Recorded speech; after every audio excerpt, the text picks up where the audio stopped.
పార్వతీపురం మన్యం జిల్లా పాచిపెంట మండలం పెద్దగడ్డ జలాశయం ద్వారా మంత్రి గుమ్మిడి సంధ్యారాణి సాగునీరు విడుదల చేశారు. ఈ సందర్భంగా ఆమె మాట్లాడుతూ పాచిపెంట సాలూరు రామభద్రపురం మండలాల్లోని 26 గ్రామాల 12,222 ఎకరాలకు సాగునీటి సౌకర్యం కలుగుతుందని అన్నారు.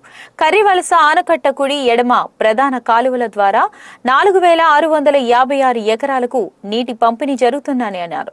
గత ప్రభుత్వం 5 సంవత్సరాల రిజర్వేయర్కు నిధులు మంజూరు చేయగా పూడికలు తొలగింపులు జంగిల్ తొలగింపులు చేయక రైతులు చాలా ఇబ్బంది పడ్డారని మంత్రి సంధ్యారాణి వ్యాఖ్యానించారు. ఖరీఫ్ 2026కు ముందస్తుగా కాలువల్లో పూడిక తొలగింపు గట్టు బలోపేతం జంగిల్ తొలగింపు పనులు పూర్తి చేశామని రైతులు అభివృద్ధి సంక్షేమ ప్రభుత్వం లక్ష్యమని అన్నారు. మా ఆదినారాయణ మా సోదరుడు ఇంకెలాగ చాలా మంది కొంతమంది అందరూ కలిపి పార్టీలో జాయిన్ అవ్వటం మీరందరూ కూడా చూశారు. మీరందరూ కూడా ప్రత్యక్ష సాక్షులు. 230 కుటుంబాలు దాదాపు 7 గ్రామాల నుంచి వచ్చారు.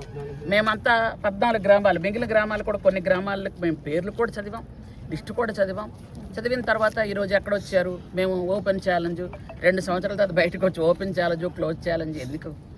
18 సంవత్సరాలు పనిచేసిన మీరు 2 ఏళ్ళుగా మా అభివృద్ధి చూసి మీకు లోపల కల్లోలం అవుతుంది, తట్టుకోలేకపోతున్నారు, ఉనికి కోల్పోతున్నారని మాట్లాడుతున్నారు. మీరు లోపల ఎసిడిటీ తన్నుకు వస్తుంది. కానీ ఈరోజు అభివృద్ధి చూసిన తర్వాత నిజంగా సద్విమర్శ చేయాలనుకున్న రాజకీయ నాయకులు ఎవరైనా సద్విమర్శలు చేస్తారు. అంతేగాని ఏదో ఒకటి పూనకం వచ్చి ఊగిపోయి మాట్లాడంత మాత్రాన అబద్ధాలు నిజాలవు, నిజాలు అబద్ధాలవు. ఎప్పుడు కూడా ఇక్కడ ప్రత్యక్ష సాక్షి ఉన్నారు. ఆయనే చెప్పారు 230 కుటుంబాలు జాయిన్ అయిన మొత్తం లిస్టు మాకు ఇచ్చారు. ఈరోజు అందరూ వచ్చి జాయిన్ అయిపోతున్నారని మీరు కింద మీద తడుముకొని ఏదో ఒకటి మాట్లాడేస్తామంటే మీ ఇష్టం, మాట్లాడుకోండి, మీకు ఎలా కావాలో మాట్లాడుకోండి, మేము దానికి ఏమనట్లేదు. కానీ ప్రజలు చంద్రబాబు నాయుడు గారి పరిపాలన మీద ఆకర్షితులై వస్తున్నటువంటి వరదల్లా వస్తున్నటువంటి నిధులు చూసి మా ఊర్లు కూడా బాగుపడతాయని మనస్ఫూర్తిగా నమ్మి రాగానే ఏదో మా సంజయ్ మమ్మల్ని పలకరిస్తుంది, మాట్లాడుతుంది, ఏదో ఒకటి మాకు మంచో చెడ్డో చెప్తుందని ఒక అభిమానంతో రామని అంటే పార్టీలో జాయిన్ అవుతున్నారు. మీరు ఆ రోజు పార్టీలో కొంతమంది బెదిరించి భయపెట్టి జాయిన్ చేసుకున్నారు కాబట్టి మేము ఈరోజు జాయిన్ చేసుకోలేదు. మాకు అలవాట్లు లేవు. ఎందుకంటే బెదిరించి జాయిన్ చేసుకున్నారు, బెదిరించడానికి భయపెట్టడానికి ఇప్పుడు ప్రజల అమాయకులు కాదు. ఎవరిష్టానుసారంగా వాళ్ళు ప్రవర్తించడమే రాజ్యాంగం.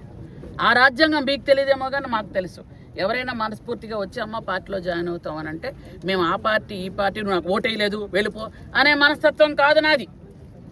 ఎవరైనా వచ్చి పార్టీలో జాయిన్ అవుతామంటే వాళ్ళ పేదవాళ్ళు అయ్యుండి వాళ్ళ సంక్షేమ అభివృద్ధి కార్యక్రమాలు అందుతున్నా కానీ గ్రామాల్ని అభివృద్ధి చేసుకోవడానికి వాళ్ళు ముందుకు వస్తున్నప్పుడు పార్టీలో మేము మా నాయకులను సంప్రదించిన తర్వాత పార్టీలో జాయిన్ చేసుకుంటున్నాం.